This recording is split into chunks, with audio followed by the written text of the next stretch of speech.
ఆంధ్రప్రదేశ్లో గంజాయి, డ్రగ్స్పై ఉక్కుపాదం మోపుతున్నామని హోంమంత్రి వంగలపూడి అనిత పేర్కొన్నారు.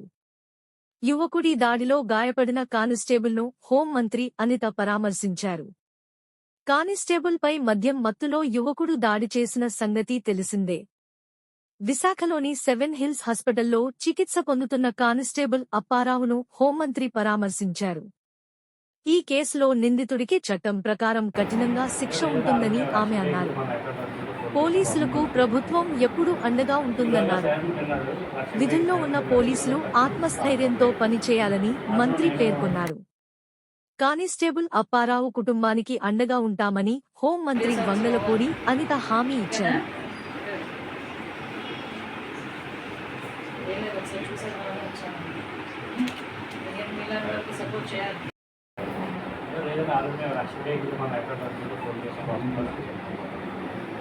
ఇలాగా శామ్ తిన్నాడు, లక్ష 7 తిన్నాడు. ఇవాళ 30 పాస్ అవ్వలేదు.